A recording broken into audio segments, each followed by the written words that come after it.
सुप्रभातम. अनासक्त वृत्तीनं प्रपंच परमार्थाचं अद्वैत साधणाऱ्या संतश्रेष्ठ एकनाथांनी आपल्या सदाचरणानं आणि निष्काम भगवत भक्तीनं अनेक जडजीव लीलया उद्धरलेत. नाथांचा वाडा अनेकांचं आश्रयस्थान असायचा. बहुत जणांचा तो आधारवड होता. अवघ्या पंचक्रोशीतनं अनेक माणसं नित्य नाथवाड्यात आशेनं यायचेत. अवघा नाथ परिवार सगळ्यांचंच स्वागत करण्यास सज्ज असायचा. एके दिवशी कावसन गावच्या कुलकर्णी परिवारातील एक वैतागलेली आई आपल्या मतिमंद मुलाला घेऊन नाथवाड्यात आली. नाथ महाराज, आमच्या घरात 18 विश्व दारिद्र्य. आज एकादशी तर उद्या शिवरात्री. साधी ज्वारीची पोटभर आंबीलसुद्धा खाण्याची आमची ऐपत नाही. पण माझं हे खादाड दळभद्री कार्ट रोज पुरणपोळीचाच हट्ट धरतो. ह्याची वृत्ती सुधारेल, बुद्धिवर्धन होईल म्हणून ऋण काढून मी उपनयन संस्कारसुद्धा केला हो. पण काही चांगला बदल दिसेल तर शपथ. मेलेल्या धडाचं आईसुद्धा म्हणता येत नाही. गायत्री मंत्र कुठला म्हणणार. त्याची आई चांगलीच करवादली. नाथांनी शांत चित्तानं गिरिजा माऊलींना आवाज दिला. हरीच्या मातोश्री, बघा तर प्रत्यक्ष पांडुरंग तुमच्या हातची पुरणपोळी खायला आपल्या घरी आलाय. माय, अगं तू काळजी नको करू बरं. तुमच्या ह्या गावबाला रोज मी नैवेद्याची स्वतः गरम गरम पुरणपोळी वाढेन हो. पांडुरंगाच्या प्रसादानं हा नक्कीच तृप्त होईल बरं. गावबाकडं स्नेहभरानं बघत त्याला विश्वासात घेत नाथ महाराज म्हणालेत, बाबा रे, मनसोक्त पुरणपोळी खायची, पण प्रवचन कीर्तन मात्र नित्यनेमानं ऐकायचं बरं. पुरणपोळीच्या अभिलाषानं गावबानं बैलासारखी मान डोलावली.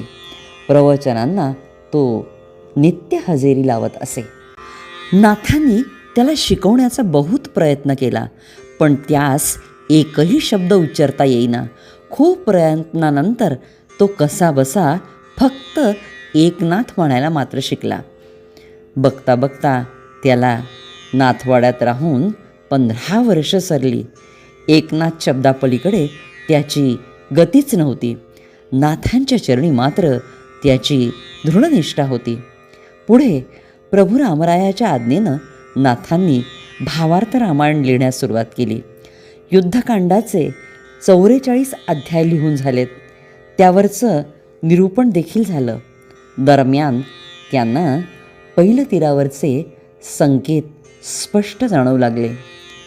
शकुनाचा काऊ त्यांना साद घालू लागला.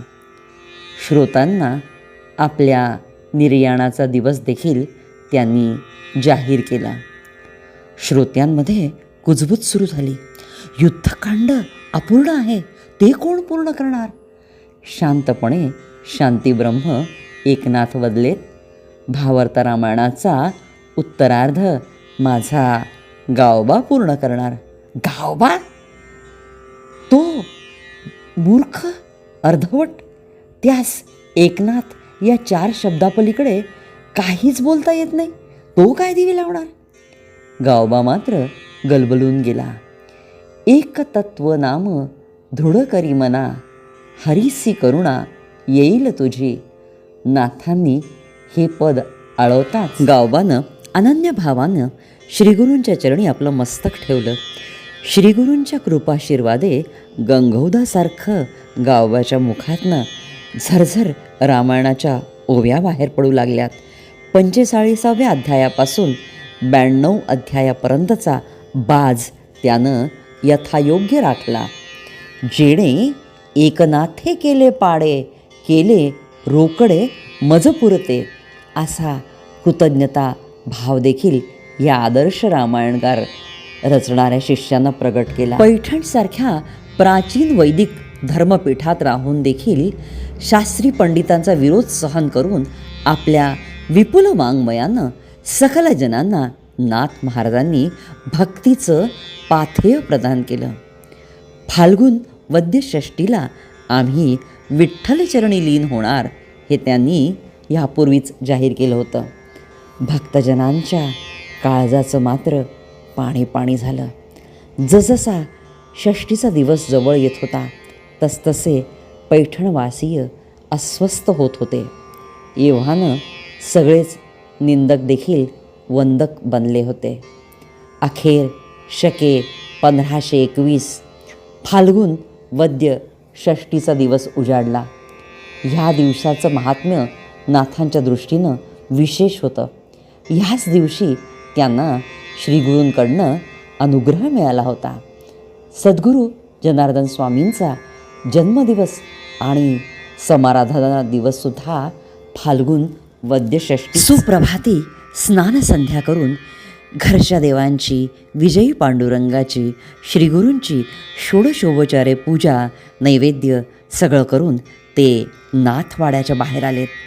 समस्त पैठणवासीय जड अंतःकरणानं त्यांच्या स्वागताला सज्जच होते. सर्वांसमवेत ते कृष्णकमळ तीर्थावर आलेत. तिथे अखेरचं भावपूर्ण कीर्तनही झालं.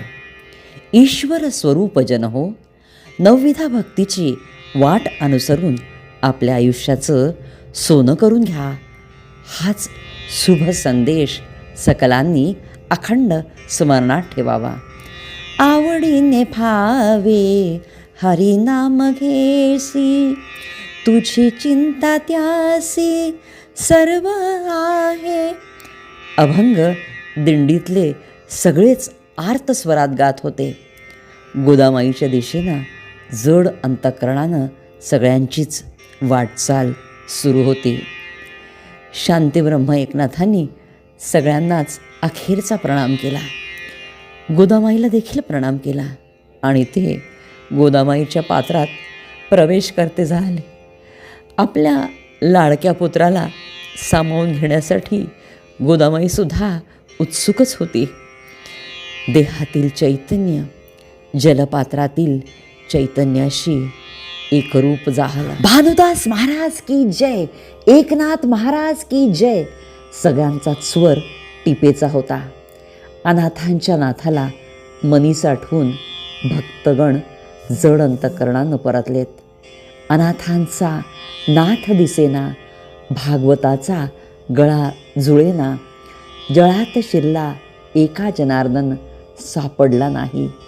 एका महापर्वाची सांगता जाहली. मूर्तिमंत करुणा, प्रेम, शांती, अप्रतिहत सहनशीलता, अपार विद्वत्ता आपल्या अजरामर साहित्यातून अखंड सामाजिक समरसतेसाठी प्रयासरत असणाऱ्या युगप्रवर्तक संतश्रेष्ठ एकनाथांना आणि त्यांच्या श्रीगुरू जनार्दन स्वामींना माझे कोटी कोटी प्रणाम.